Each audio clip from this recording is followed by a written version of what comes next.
دنیا میں اسلامی ممالک کی تعداد 50 سے زائد ہے، مگر ان سب کا نظریہ، سیاست اور خارجہ پالیسی ایک جیسی نہیں ہے۔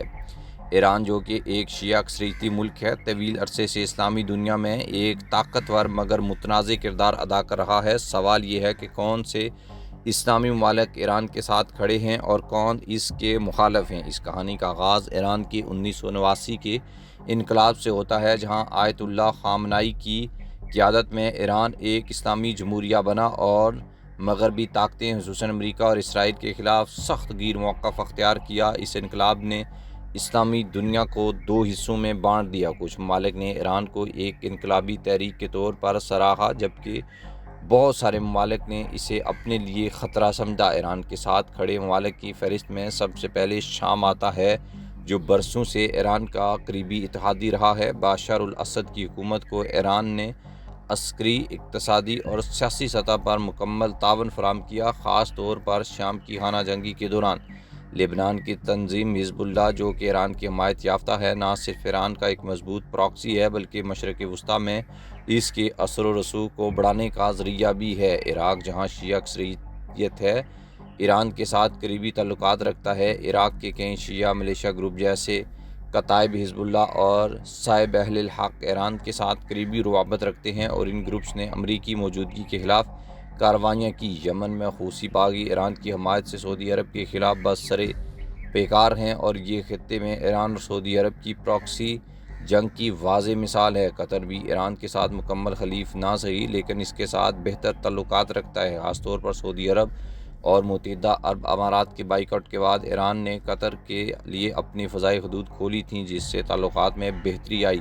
افغانستان میں بھی ایران نے سیاسی اور اقتصادی اثر و رسوخ قائم کرنے کی کوشش کی، خاص طور پر طالبان کے خلاف مزاحمتی گروہوں کی پشت پناہی کے ذریعے۔ ترکی کا ایران کے ساتھ تعلقات کا گراف کبھی اوپر کبھی نیچے رہتا ہے، مگر تجارتی مفادات اور علاقائی سیاست اور امریکی مخالف رویے کی بنیاد پر ایران اور ترکی کئی بار ایک دوسرے کے قریب آئے ہیں۔ البتہ شام کے معاملے پر دونوں کے درمیان اختلافات رہے ہیں، جبکہ سعودی عرب ایران کا بڑا مخالف رہا ہے۔ سعودی عرب خود کو اسلامی دنیا کا سنی قائد سمجھتا ہے، جبکہ ایران ایک شیعہ طاقت ہے، اور دونوں کے درمیان کئی معاملات پر شدید اختلافات ہیں، جن میں سے سب سے بڑا مسئلہ یمن، بحرین اور لبنان میں اثر و رسوخ کا ہے۔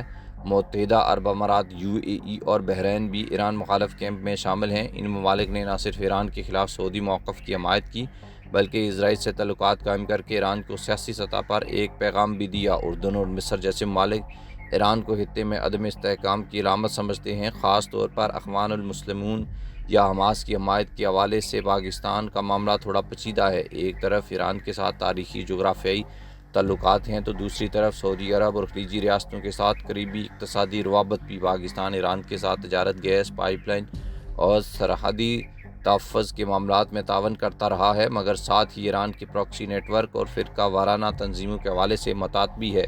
افغانستان میں طالبان کی حکومت ایران کے لیے مکمل طور پر قابل بھروسہ نہیں، مگر موجودہ حالات میں ایران اور طالبان کے درمیان ایک قسم کا مفاہمتی رویہ پایا جاتا ہے۔ عرب لیگ میں اکثر ایران مخالف بیانات سامنے آتے ہیں، خصوصاً سعودی قیادت میں ہونے والے اجلاسوں میں۔ کویت اور عمان جیسے ممالک ایران کے ساتھ متوازن تعلقات رکھنے کی کوشش کر رہے ہیں، مگر وہ بھی دباؤ کے تحت کبھی ایران کے مخالف موقف اختیار کرتے ہیں۔ ملیشیا اور انڈونیشیا جیسے مشرقی ایشیائی مسلم ممالک ایران کے ساتھ مکمل طور پر نہ صحیح مگر اصولی طور پر بعض معاملات میں اس کی حمایت کرتے ہیں، خاص طور پر فلسطینیوں کی حمایت کے تناظر میں۔